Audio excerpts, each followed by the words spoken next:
All right, so another classic series that's dear to my heart, and the only reason I found out about this series because it was my senior year in high school, and I was walking home, and I decided to go to this store called Gameland that was in my neighborhood, and I walked inside, and there was a game on the monitor, and it showed a lot of like spaceships and outer space, which I was fascinated with because I always was interested in astronomy when I was in high school, like traveling to other planets. Well, astronomy is mostly just outer space and different planets, but But anyways, so the game was Star Ocean, as you could see, and I never got to play the first one, which I have a repro card of. It's translated in English. I never really played this one too much. I played it briefly, and it was really good, But by that time that I played it, I played the other games in the series. Of course, the main one, which is still my favorite today,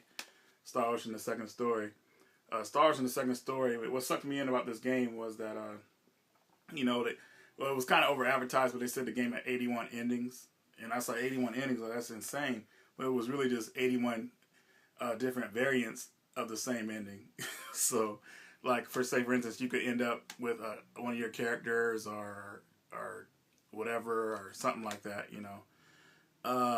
But this game is insane. I mean, it's like really good. Like, I can't quite put my finger on why it's so good, but I think it's just you feel like you're more in control of your character. Like you get to choose their destiny and what happens to them. Like one thing about the game is it has an emotion engine, which private action is which I would say. What I would say, private action basically you have between your characters, and if you go to a town, like everybody does their own thing, and you can either bond with the characters or whatever. If you bond with them, then they become your friend or your girlfriend or whatever, and it makes your relationship stronger when you're in battle. Like say for instance, like you're in love with one of the characters, like the girl or whatever.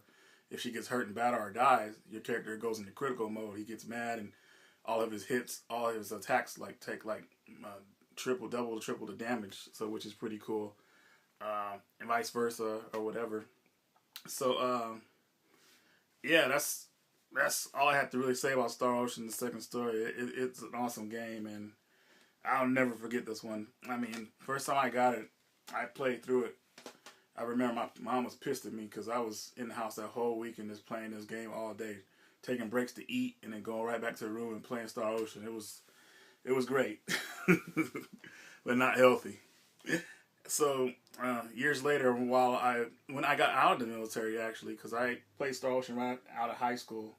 I mean, after high school, part two, and when I did 4 years in the military. So when I got out, Star Ocean till the end of time, it finally came out. So I was looking really forward to this one. Now this one is a really good game.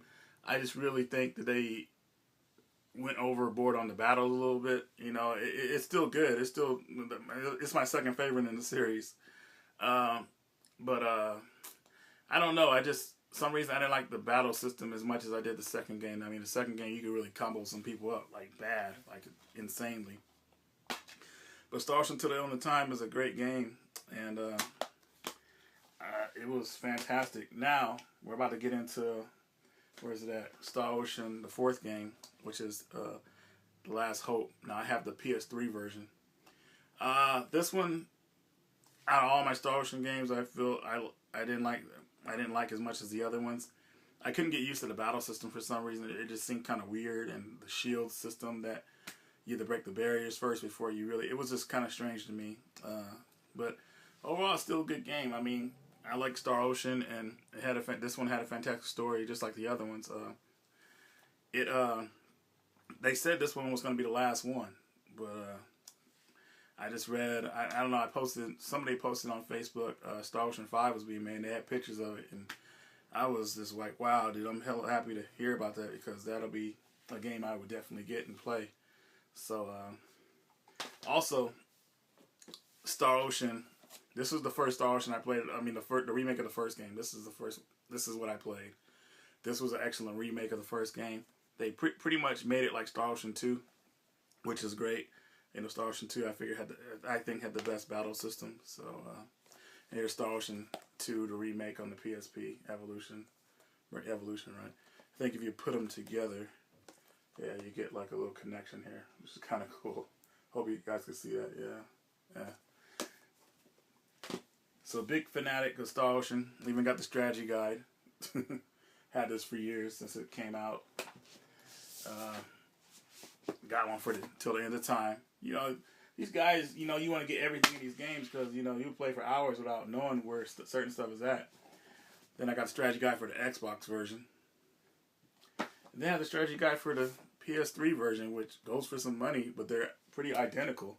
So, I don't know. But anyway, that's my take on Star Ocean. Very good series. I mean, the storyline might not be as strong as other RPGs, but you really feel like you're creating something in that game when you're playing it. I mean, your character pretty much comes into their own. So, anyways, out of here until next time.